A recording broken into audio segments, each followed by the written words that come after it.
약간 그런 큰 그림에서 보는 연습을 좀 하셨으면 좋겠어요. 학교에서는 이렇게 책장에 틀을 짜는 거예요. 그래서 뭔가 배우실 때 드는 돈을 아깝게 생각하지 마시기 바랍니다. 여러분이 도전하지 않으면 아무런 변화도 일어나지 않아요.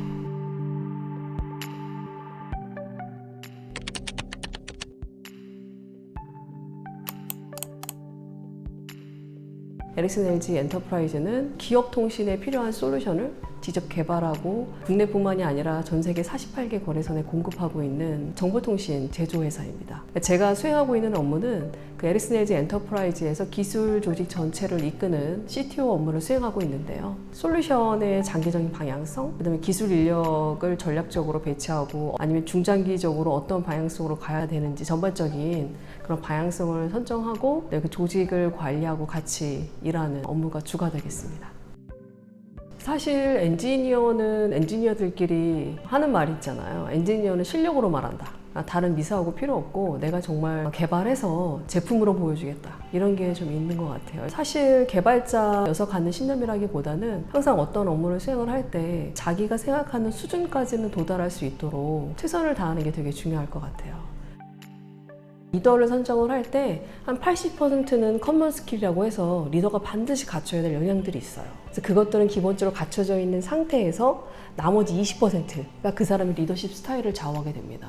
저 같은 경우에는 사람에 상당히 집중하는 편이었어요. 그래서 그 사람이 갖고 있는 역량을 최대한 발휘할 수 있도록, 그래서 그 사람이 맡은 태스크를 성공에 이끌 수 있도록 사실 매니저는 그걸 서포트하는 사람이거든요. 예를 들어서 옆에 팀장과 뭐 해결하기 힘든 문제점, 아니면 다른 팀의 지원을 받아야 된다든지, 주로 이런 것들은 매니저가 나서서 해결해 줘야 되는 일이거든요. 그래서 제가 처음에 작은 팀을 맡았을 때는 그런 부분을 해결해 주려고 많이 노력을 했고, 또 그렇게 함으로 인해서 팀 분들의 업무 만족도가 자연스럽게 높아져요. 그리고 직무의 행복감이 높아지기 때문에 그로 인한 퍼포먼스도 자연스럽게 좋아지게 됩니다. 뭔가 더 나은 성과를 내라고 해서 팀 멤버들을 독려하거나 푸시할 필요가 없어지는 거죠.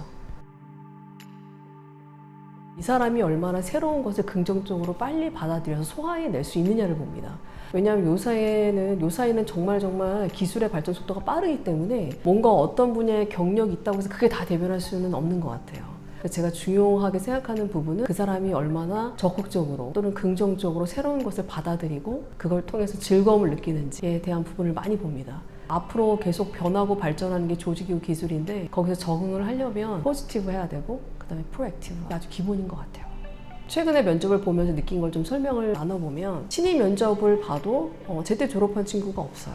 어떤 측면으로 보면 그만큼 취업하기 어렵다는 걸 하나의 이제 방증하는 그런 예일 수도 있고요. 그 기간을 그 친구들이 정말 알차게 보내더라고요. 교환학생을 갔다 온다든지 아니면 인턴 생활을 6개월, 1년 단위씩 해서 본인의 경력을 쌓아온다든지 상당히 열심히 하기도 하고 치열하다 이런 생각이 좀 들었어요. 그래서 요즘 젊은 친구들이 제 때보다 더 열심히 많은 고민을 갖고 정말 치열하게 살고 있구나. 그래서 그런 느낌이 들어서 한편으로는 되게 고맙기도 하고 어떤 한편은 좀 미안하기도 하고, 그리고 또 하나 드는 생각은 난 요새 면접 봤으면 못 붙겠는데 이런 생각도 좀 하고 그래요.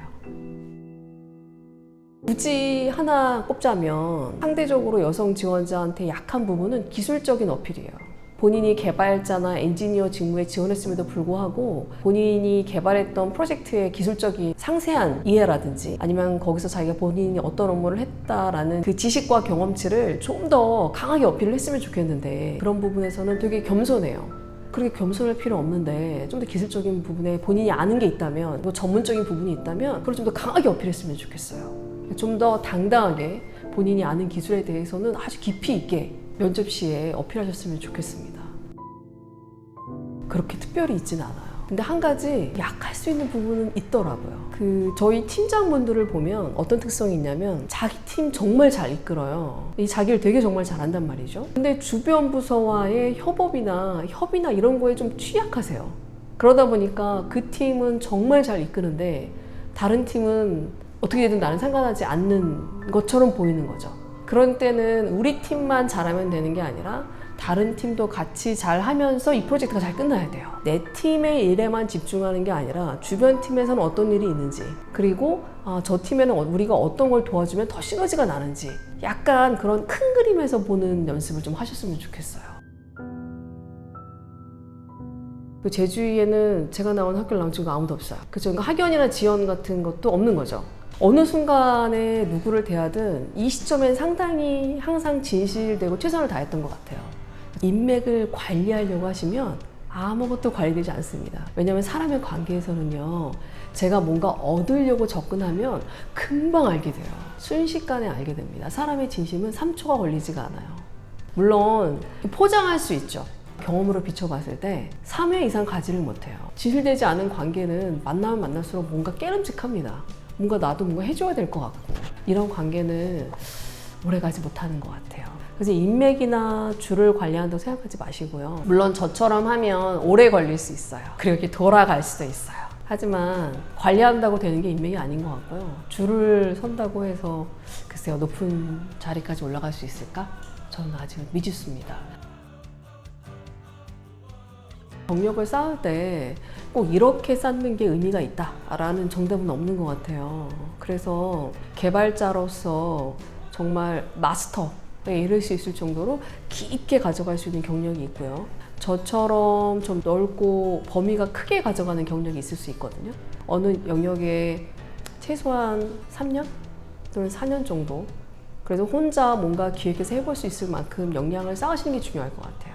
제 경력은 크게 두 가지로 나눠지는데요. 처음 경력은 소프트웨어 개발자로 시작을 했습니다. 그래서 벤처기업, 중소기업, 대기업, 지금 이제 조인트 벤처, 외국계 조인트 벤처에서 일을 해보는 그런 경험을 너무 행운스럽게도 갖게 됐고요. 상품 기획이랑 마케팅, 서비스 세일을 지원하는 세일즈 지원 부서에서 한 2년 넘게 정도 있었고요. 그 이후에는 기술 영업 직군에서 4년여 정도, 그리고 엔지니어들과 같이 그 솔루션을 사이트에 딜리버리하고 테스트하고 이런 셋업하는 업무를 수행을 했었습니다.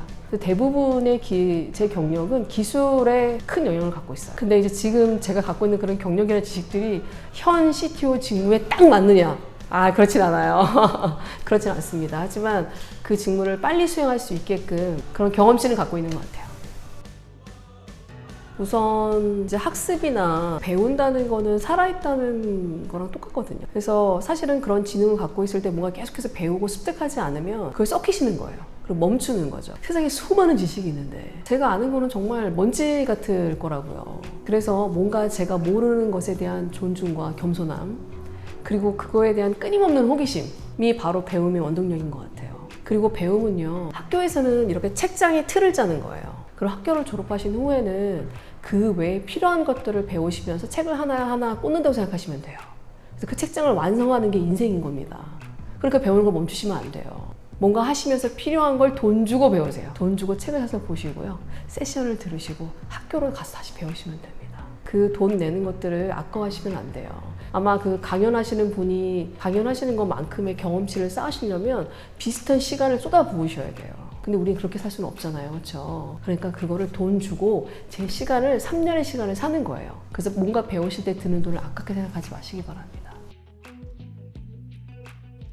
OB라고 하는데요. Organization Behavior라는 학문 분야가 있습니다. 그러니까 이거는 그 조직이나 사람을 어떻게 이끌 것인가에 대한 이제 분야인데요. 보고에 관련된 책을 보고 있어요. 제 멘토분이 저한테 추천을 해주셨는데 책 제목이 The First 90 Days라고 해서 처음 90일 동안 해야 되는 일에 대한 내용들이 나오는데, 뭐 제목에서 느끼셨겠지만 어떤 새로운 일이나 직무를 맡았을 때 무엇을 하면 좋은가에 대한 내용이 아주 정말 너무너무 풍부하게 잘 써있는 책이에요.